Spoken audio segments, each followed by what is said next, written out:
A car starts from rest, attains a velocity of 36 km per hour with an acceleration of 0.2 meter per second square, travels 9 km with this uniform velocity, and then comes to halt with a uniform deceleration of 0.1 meter per second square. तो तीन cases में आप divide कर सकते हो question को. आपको total time of travel पूछा है. केस वन में क्या हो रहा है? See, if we talk about case 1, what is happening? A car starts from rest, u equal to 0, attains a maximum velocity of v1 equal to 36 kilometre per our, मतलब 5/18 से multiply कर दोगे तो मीटर पर सेकेंड, मतलब it is 10 metre per second with an acceleration of 0.2 metre per second square. ये पहला case खत्म. मतलब पहले केस का इतना इंफॉर्मेशन है that the car started from rest. It was increasing its speed at a rate of 0.2 and the final velocity it reaches is 10 metre per second. Right. हमको total time निकालना है, तो मैं यहाँ पे पहले केस का टाइम निकाल सकता हूँ. तो this part is of acceleration basically. How do find out time? t1 equal to v1 minus u1 upon a1, यही तो है. v equal to u plus at को ही हम लोगों ने सिंप्लीफाई करके लिखा है. t1 equal to v1 minus u1 upon a1. v1 is 10, u1 is 0 अपॉन 0.2. ओके, तो ये मुझे मिल जाएगा 50 seconds. So 10 by 0.2 is 50 seconds. Okay, good.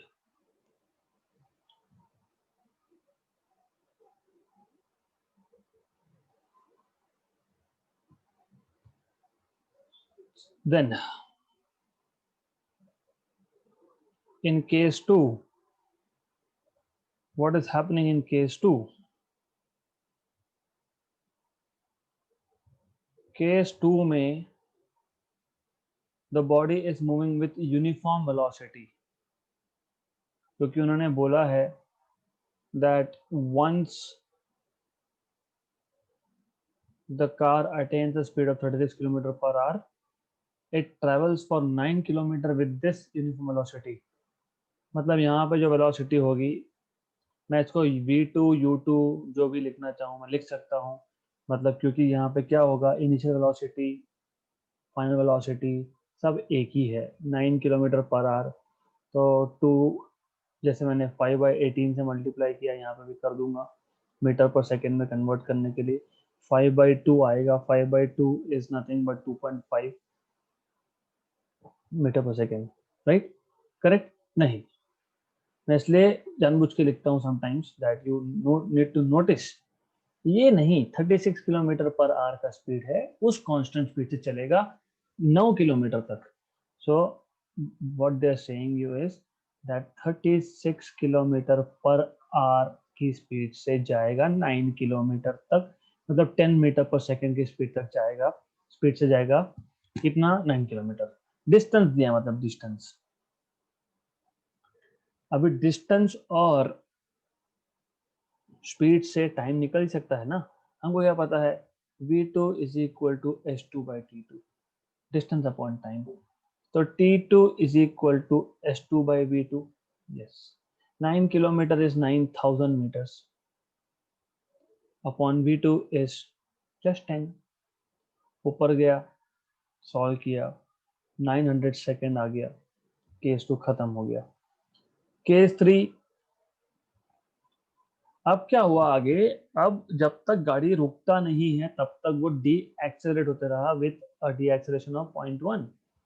So third case is case of D acceleration. and what is the value of deceleration is minus 0.1 meter per second square. Initial velocity will be easy है 10 meter per second. Final velocity will be 0.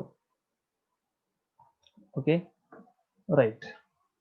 तो time तो यहाँ पे मिल जाएगा वापस से, t3 is equal to v3 minus u3 upon a3. v3 is 0 minus 10 upon a3 is minus 0.1, that is 100 second. So therefore total time is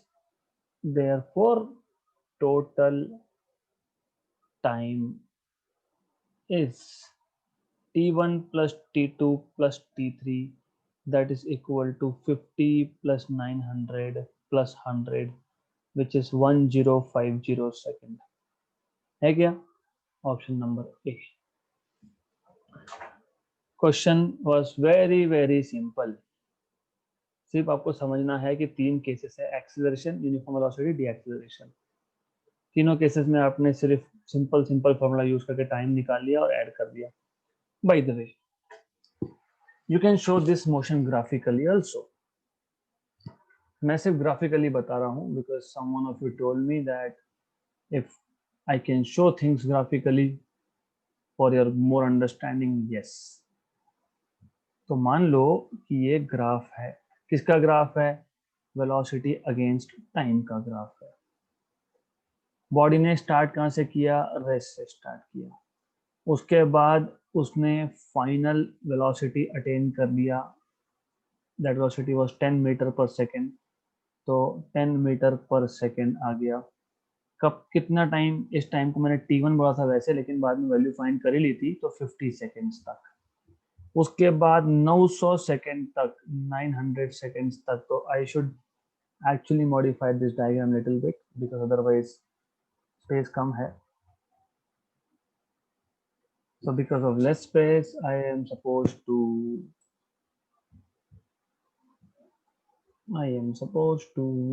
modify because of the less space. Good. तो ऐसा दिखा देता हूं मैं, that is better thing. तो ये आ गया आपका 50 सेकेंड्स. 50 सेकेंड में एक्सेलरेशन हुआ. पहले 50 सेकेंड में 10 मीटर पर सेकेंड का स्पीड तक आ गया. उसके बाद 900 सेकेंड तक उसी स्पीड पे गाड़ी चलता रहा. फिर देन डी एक्सेलरेशन हुआ 100 सेकेंड्स के लिए. तो डी एक्सेलरेशन हुआ 100 सेकेंड के लिए, और आई कैन शो दिस. तो something like this, right? 50 and 900, so it is 950 seconds, and this is finally 1050 second, right? So this is how the graph of this particular question will look like. तो graph भी draw कर सकते हैं हम लोग. पहले 50 second में acceleration हो रहा है, फिर 900 सेकेंड्स तक कांस्टेंट स्पीड से जा रहा है, फिर आखिरी 100 सेकेंड में डी एक्सीलरेशन हो रहा है. Done. Okay, right. So this is how it will look like, more or less. Next question. Which of the following graphs represent displacement time of two objects A and B moving with zero relative velocity? Zero relative velocity मतलब क्या? मतलब ये आपका real life का case है. Real life का case है ये. कैसे? मान लो ये एक रोड है. ओके, आप चल दिए यहाँ पे, यहाँ से ये दिस इज योर व्हीकल ए. आपसे आगे या आपसे पीछे आपका दोस्त चल रहा है बी. और आप नॉर्मली, ये होता है इंडिया में, देखते हैं ना हम लोग, ये बाहर तो नहीं चलता. ऐसा किया तो लाइसेंस सस्पेंड हो जाएगा आपका. हम क्या करते हैं? चलने देते हैं, बातें भी चलने देते हैं, और एक स्पीड मेंटेन करते हैं, है ना. We maintain the same speed. इतना है कि सिर्फ वो थोड़ा पीछे है, वो दोस्त पीछे है. दोस्त पीछे है मतलब उसने कम डिस्प्लेसमेंट है उसका, मेरा ज़्यादा है, पर दोनों का स्पीड तो कांस्टेंट है. स्पीड तो विथ रिस्पेक्ट टू टाइम जो है दोनों का कांस्टेंट द सेंस यूनिफॉर्म है, राइट. ओके, यूनिफॉर्म है. ऑलराइट. गुड। तो if you plot displacement against time, सबसे पहला ए तो हो ही नहीं सकता। क्यों? अरे ए में displacement with respect to time हो ही नहीं रहा, मतलब object is at rest. When the position is not changing with respect to time, that means at rest. Correct, good. अब पर डिस्प्लेसमेंट ए का भी हो रहा है, बी का भी हो रहा है right, with time.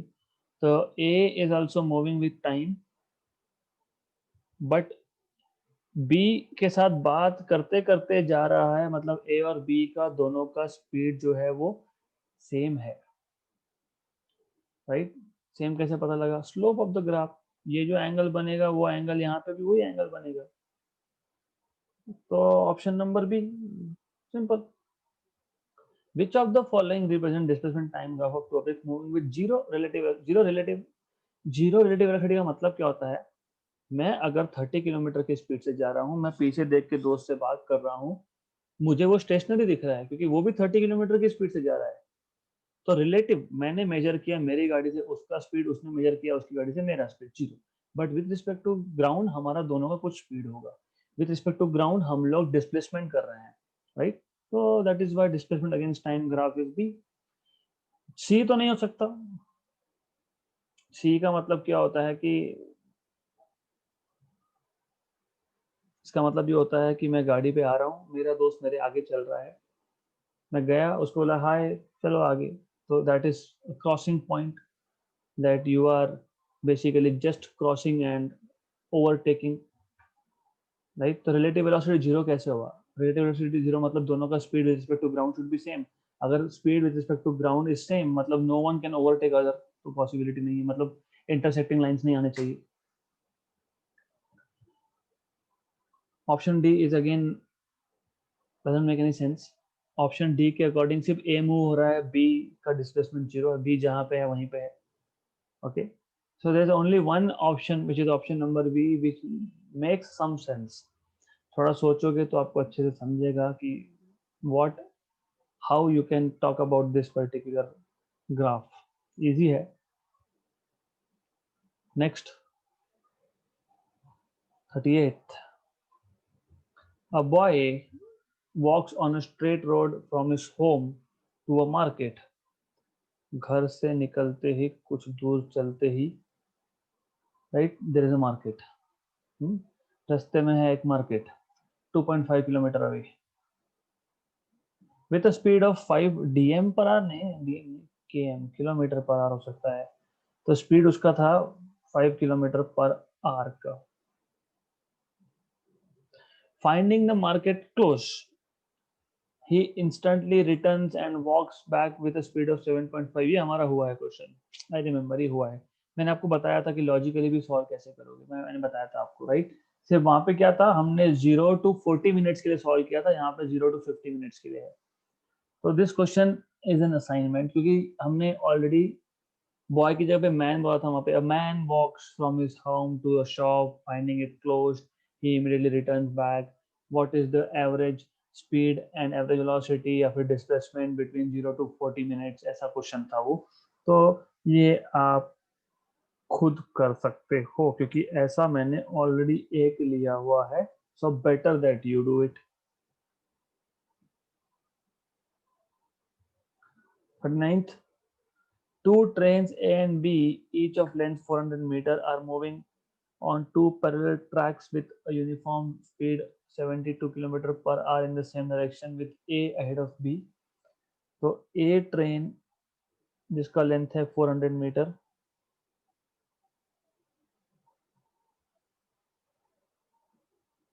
B train जिसका लेंथ है अगेन 400 मीटर,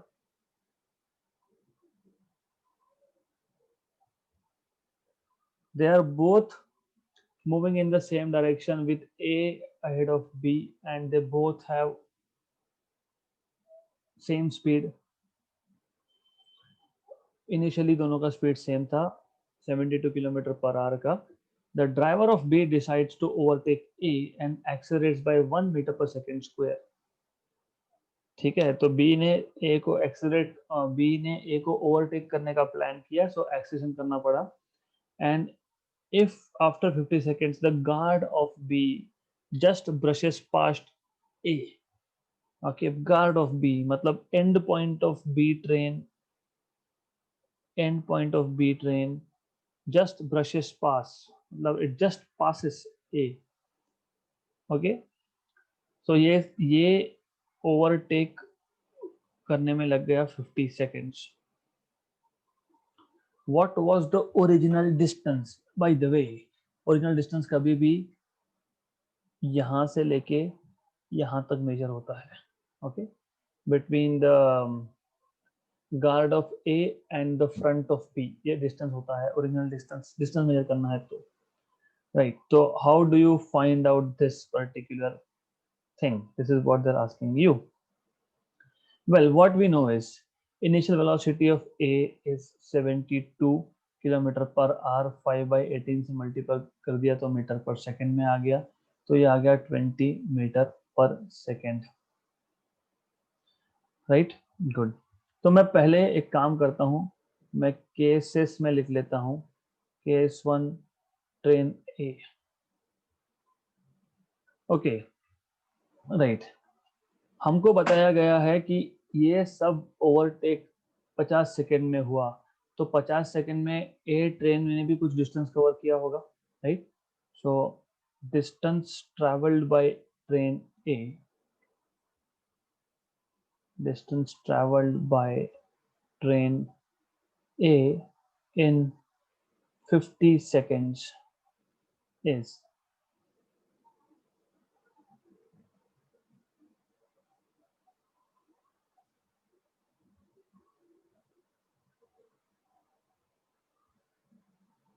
तो 50 सेकेंड में कितना डिस्टेंस ट्रैवल करेगा आपको पता है, इजी है, S A is equal to U A T.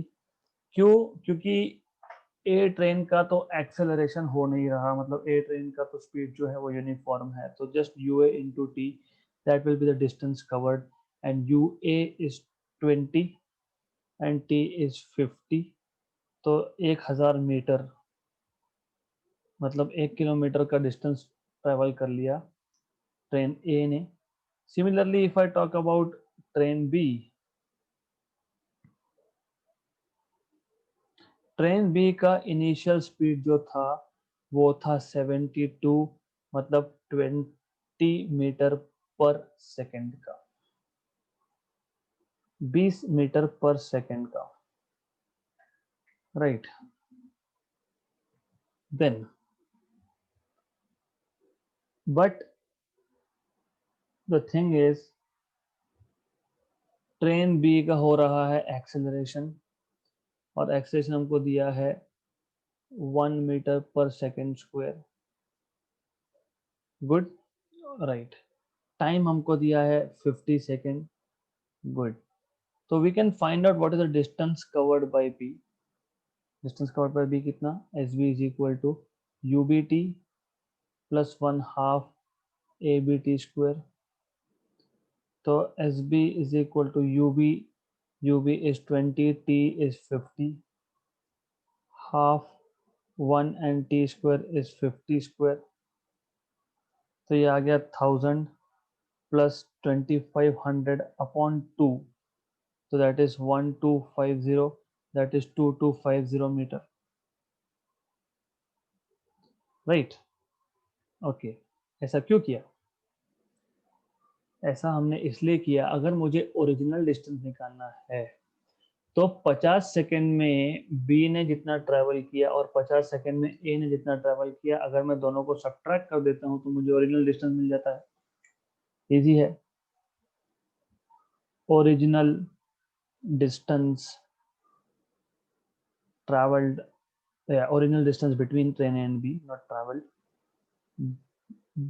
between train A and B is, original distance में S बोलता हूँ तो that is SB minus SA, which is 1, this is 2250 minus 1000, that is 1250 metre, है क्या? Option number C. Okay, right.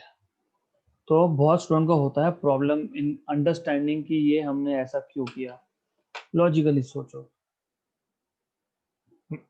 The only trick of understanding this in a simple way is, instead of train, खुद की बात करो।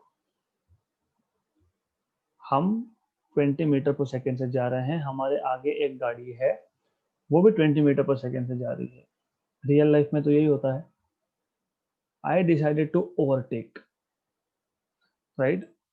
Okay, overtake तो कर लिया 50 second में, 50 सेकेंड में, less than a minute, 50 second में ओवरटेक हो गया। बाद में क्वेश्चन आया अब कि अरे ओरिजिनल डिस्टेंस क्या था, ओरिजिनल डिस्टेंस क्या था। How do we find it out.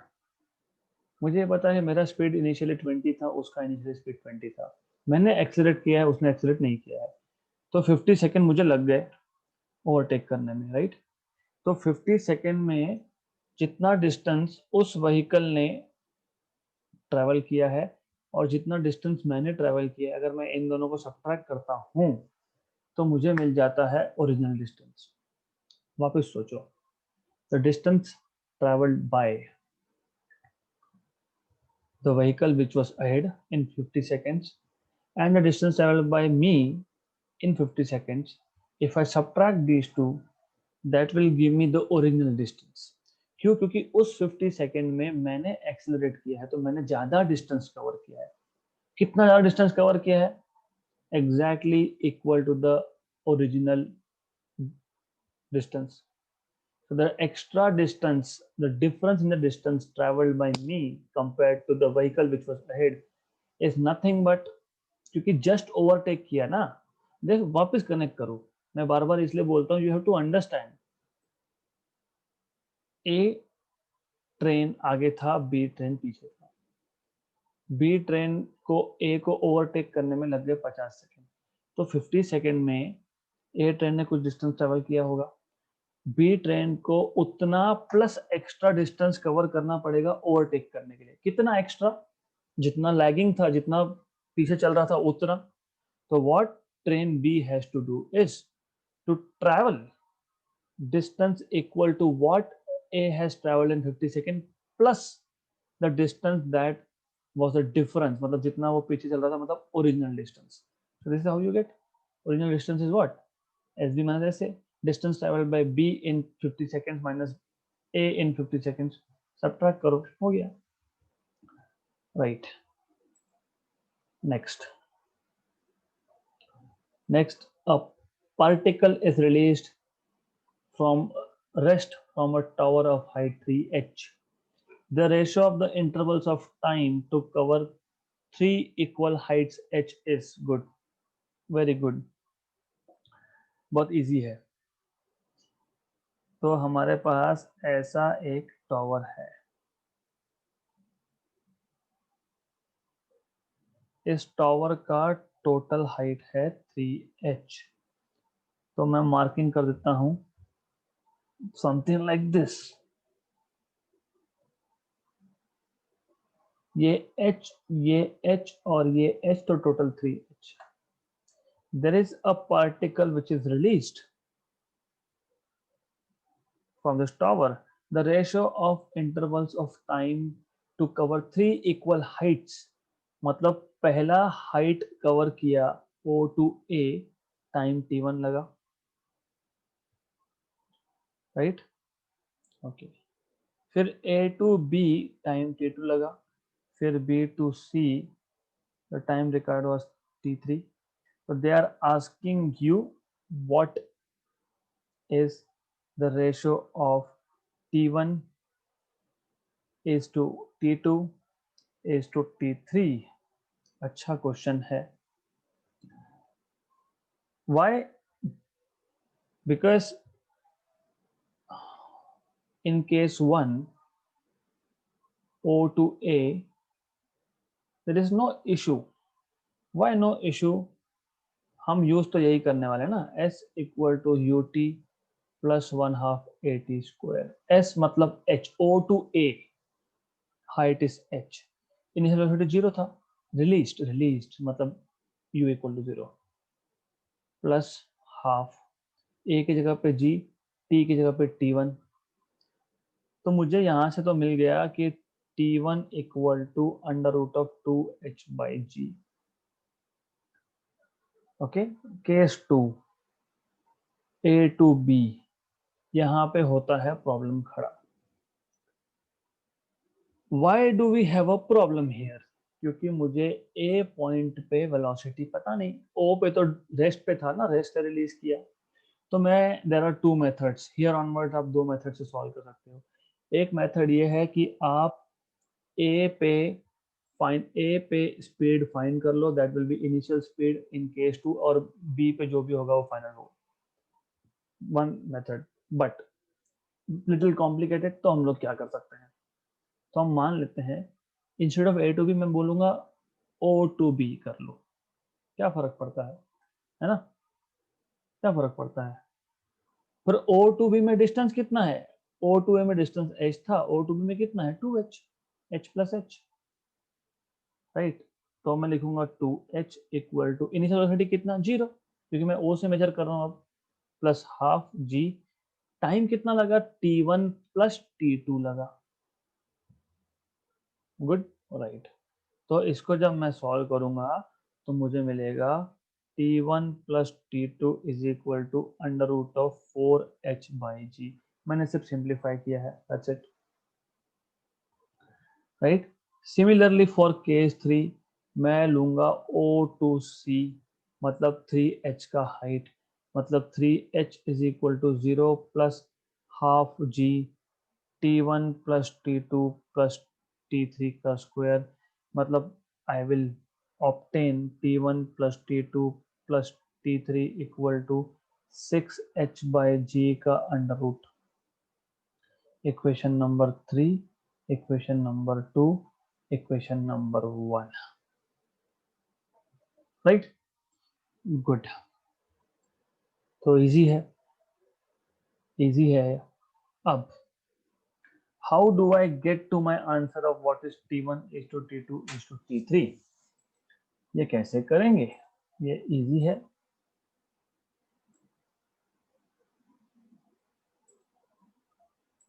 Okay, so let's see how do we do it.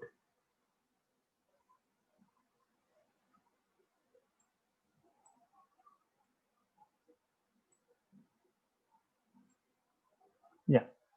So कैसे करेंगे फिर, इक्वेशन 2 देख लो। हाँ, from equation 2 I can write down T2 is equal to under root of 4h/g minus T1। ये तो कर ही सकते हैं हम लोग। तो T2 is equal to under root of 4h/g minus T1 is under root of 2h/g। इसको simplify करना पड़ेगा, इसको सिंप्लीफाई करो। सिंप्लीफाई कैसे करोगे, इजी है। 4 का स्क्वायर रूट 2 आएगा, एंड जस्ट टेकिंग, अदरवाइज ऐसा करो, अंडर रूट ऑफ 2h/g दोनों में दिखता है, कॉमन निकाल लो, पहले में बचेगा √2 माइनस 1, है ना। 4 को मैंने सिर्फ लिखा 2 इंटू 2, इस 4 को लिखा 2 इंटू 2, तो 2h/g कॉमन निकल गया, तो पहले टर्म में √2 अंदर बचेगा, दूसरे टर्म से सिर्फ 1 बचेगा, राइट। ओके, सिमिलरली फ्रॉम, इसको मैं बोलता हूँ इक्वेशन नंबर 4।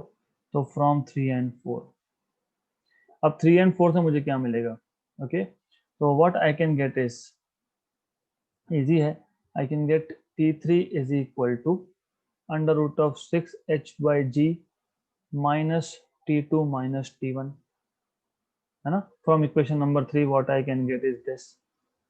तो इक्वेशन 3 क्या था आपका, T1 plus T2 plus T3 equal to under root of 6h/g। तो मैंने बस वहां पे T3 equal to under root of 6h/g minus T2 minus T1 कर दिया। तो T3 क्या रहेगा, under root of 6h/g minus T2 अभी फाइंड किया है, under root of 2h/g √2 minus 1 minus what is T1, T1 आपको ऑलरेडी पता है, अंडर रूट ऑफ 2h/g तो वापस यहाँ पे क्या क्या कॉमन निकलता है वो निकालना, सॉरी, तो जो जो कॉमन निकलता है वो कॉमन निकालना, उसको सिंप्लीफाई करना, that is what you are suppose to do. Okay, so finally what you can get is from here t3 is equal to, वो सिंप्लीफाई आप करोगे, सिंप्लीफाई करोगे आप, that is I am living out on to you, 2h/g common निकलेगा, yes, under root of 2h/g common निकला, यहाँ पे √3 बचा, √3, और यहाँ पे बचा √2 -1, तो √3 माइनस √3, √2 माइनस माइनस प्लस 1 हो जाएगा, और ये 1, अच्छा तो ये आ जाएगा √3 माइनस √2. तो मैंने तीनों टर्म में से अंडर रूट ऑफ 6h/g में से अंडर रूट ऑफ 2h/g तीनों टर्म से कॉमन निकाला और सिंप्लीफाई किया, तो ये आ गया मेरे पास, आ गया, फिर हो गया आंसर.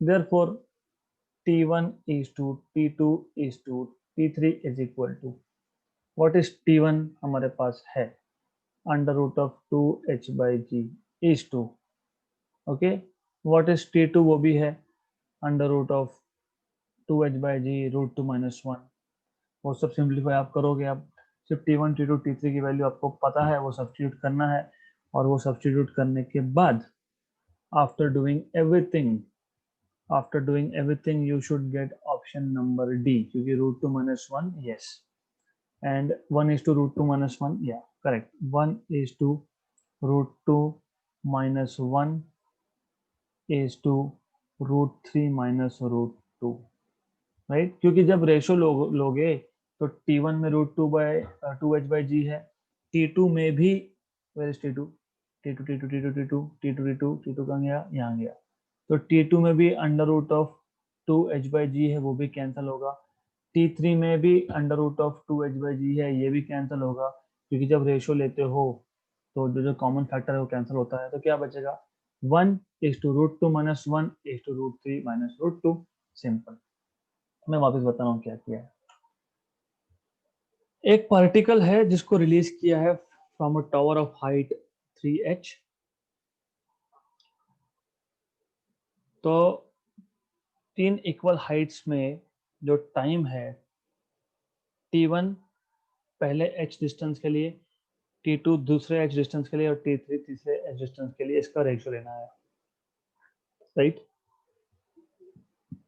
मेथड 1, 0 से a से b से c ऐसा सॉल्व करो, लेकिन जब आप 0 से a सॉल्व करते हो तो इजी है, क्योंकि इनिशियल वेलोसिटी 0 है, बट आप ए से बी करते हो तो डिफिकल्ट हो जाता है, क्यों, क्योंकि ए से बी में पहले ए पे वेलोसिटी कितना अटेन किया होगा वो देखो पार्टिकल ने, राइट, फिर सिमिलरली बी टू सी के लिए बी पे कितना वेलोसिटी रहा होगा वो देखो, इसलिए हम लोग क्या करते हैं, हम लोग बोलते हैं चलो ओ से ए टाइम t1 है, इजीली सॉल्व हो गया, फिर ओ टू बी लेते हैं, टाइम कितना लगा t1 + t2, हाइट कितना था 2h, तो वो भी सॉल्व हो गया, फिर ओ टू सी हाइट कितना है 3h, टाइम कितना लगा t1 + t2 + t3, तो t1 + t2 equal to root of 4h/g से हमको t2 equal to root of 4h/g minus t1 मिलेगा, मतलब t2 मिलेगा under root of 2h/g into under root of 2 - 1, just under root of 2h/g common निकाला था हम लोगों ने वहां से. सिमिलरली t3 क्या मिलेगा, under root of 6h/g minus t2 minus t1, put values, value डालो, जो जो कॉमन निकाल रहा है वो कॉमन निकालो, एंड रेशो ले लो, हो गया solve, and. So this marks the end of your set 2 of 1D motion. Okay, right. So do we have next set? Yes, we have next set. So next set का question number 1. So we are starting from set 3 now. A drunkard is walking along a straight road. तो difficult है, along a straight road चल तो रहा है वो, but I don't think कि उसको direction होगा, sense होगा direction का. He takes 5 steps forward and 3 steps backward. Expected था. Brownian motion, random motion, right? And so on. Each step is 1 meter long and takes 1 second. There is a pit on the road 11 meter away from the starting point, the drunkard will fall into the pit after how many seconds?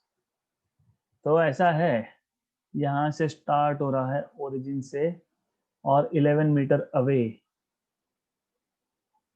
यहाँ पे एक खड्डा है, पिट. Okay, so I'll just draw a pit like this. There is a pit over here.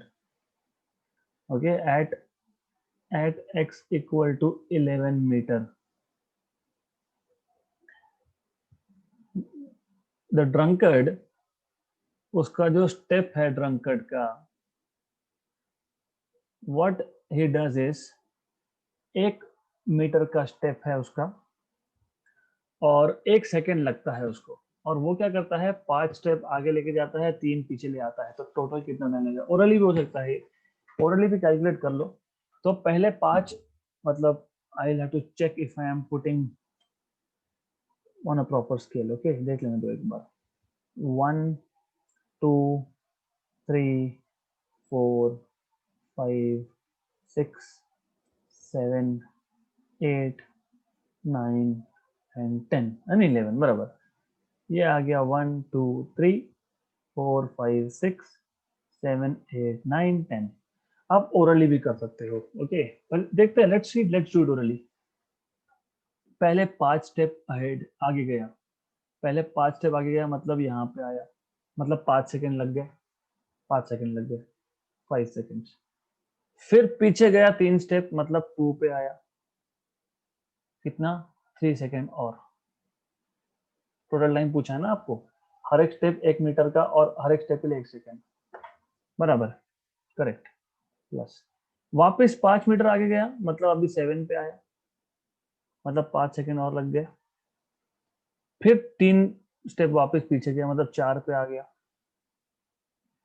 फिर 5 metre आगे गया, 5 second और, correct. फिर 3 मीटर पीछे गया, 3 सेकेंड और. फिर 5 मीटर और आ गया, 6 7 8 9 10, 10 पे आ गया. फिर वो पीछे गया वापस, 6 पे आया है वो, अब नहीं 7 पे आया है, 10 से यहाँ पे, करेक्ट, राइट. 3 सेकेंड और. फिर 7 प्लस 5, 8 9 10 11, मतलब जस्ट बचा वो यहाँ पे आ गया. फिर वापस बैक जाएगा. हाँ, तो ये एक मेथड है. तो गिनते रहो, दिस इज वन मेथड. तो ये हमको गिनने वाला मेथड नहीं करना है, because it goes lengthy. Definitely answer आपको मिलेगा, तो वो आपको सिर्फ देखना पड़ेगा कि x इक्वल टू 11 कब आता है, and then you can solve. तो I don't know if it is, I think it is 29. तो वो सॉल्व कर सकते हो आप, that can be solve. But because हमको ये सब नहीं करना, हम फिजिक्स के स्टूडेंट है, तो हम लोगों ने वेक्टर सीख के रखा है. हम लोगों को पता है कि डिस्प्लेसमेंट क्या होता है, तो हम लोग डिस्प्लेसमेंट के अकॉर्डिंग कर सकते हैं. तो displacement in first 8 steps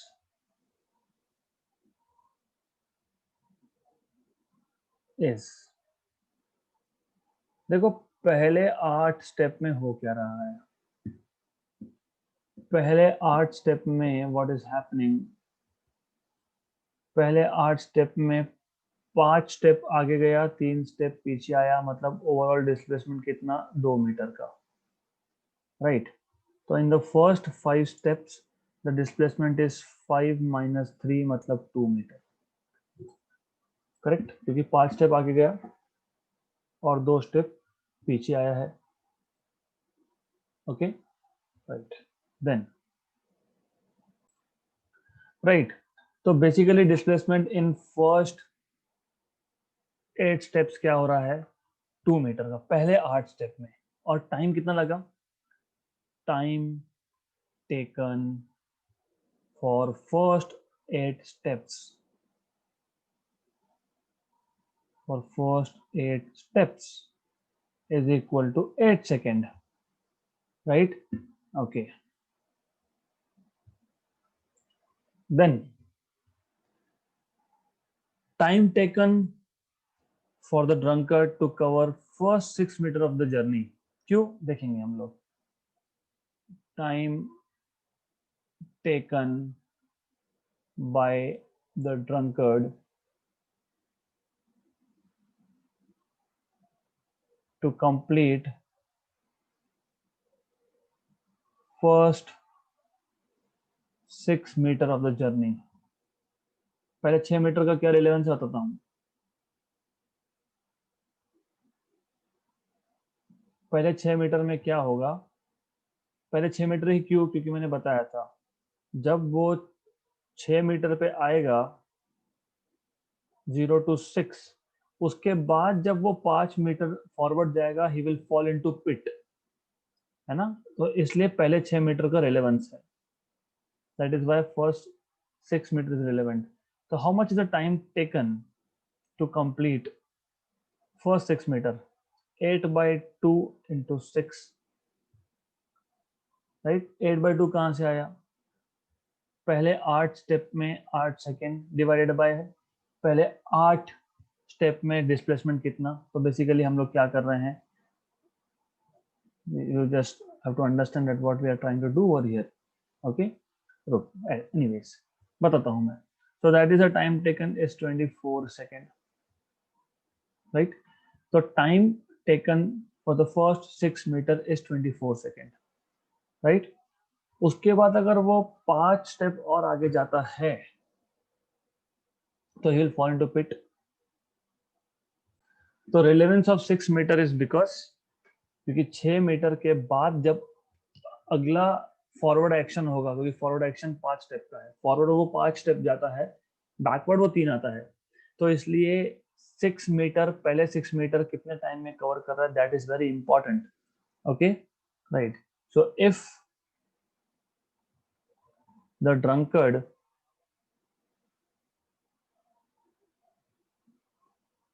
takes 5 more steps, he falls into pit. He falls into the pit, right? So 5 more seconds will be the time. So the time taken by the drunkard, the time taken by the drunkard to cover last 5 steps, to cover last 5 steps is 5 seconds. Therefore total time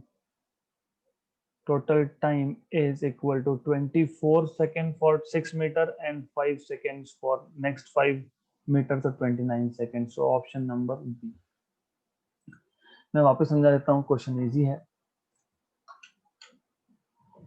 drunkard always performs random motion, Brownian motion. तो वो 5 step आगे जा रहा है, 3 step पीछे आ रहा है, मतलब टोटल 8 स्टेप में distance covered is 8 metre but displacement is 2, right. Good. Okay, तो पहले 2 मीटर डिस्प्लेसमेंट के लिए कितना टाइम लग गया, 8 सेकेंड्स. Okay, 8 seconds. इमेजिन कि अगर उसको एक पिट में गिरना है और वो पिट 11 मीटर पे है, तो जब वो 6 मीटर पे होगा, 6 मीटर के आगे वो 5 मीटर फॉरवर्ड जाने वाला है, 6 + 5 = 11, वो जाके पिट में गिर जाएगा. Correct, right. तो 6 मीटर वो पहुंचेगा कैसे, कितने टाइम में, क्या करोगे आप. पहले 2 मीटर है ना, 6 मीटर कैसे होंगे, पहले 2 मीटर का डिस्प्लेसमेंट, फिर 2 मीटर का डिस्प्लेसमेंट, फिर 2 मीटर का डिस्प्लेसमेंट, पर हर बार 2 मीटर के डिस्प्लेसमेंट में कितना टाइम लगा, 8 seconds plus 8 seconds plus 8 second, that is 24 second. तो इसको मैंने शॉर्टकट लिखा था, बट एनीवेज अगर तुमको ये समझ में नहीं आता तो कोई फर्क नहीं पड़ता है, एक ही बात है. Imagination can take you to places where you cannot go. 11 metre पे खड्डा है, गिरना है, खेल रहे हैं हम लोग, 5 मीटर आगे 3 मीटर पीछे, मतलब 8 स्टेप में 2 मीटर का डिस्प्लेसमेंट, 8 सेकंड में 2 मीटर का डिस्प्लेसमेंट, तो 2 + 2 + 2 6 मीटर में लग गए 24 seconds. According to this game मुझे अब 6 मीटर के बाद अगला 5 स्टेप लेना ही पड़ेगा, मतलब 5 सेकेंड और 24 + 5, लेकिन मैं खड्डे में गिर गया, अब तो हो गया, वही क्वेश्चन सिंपल था।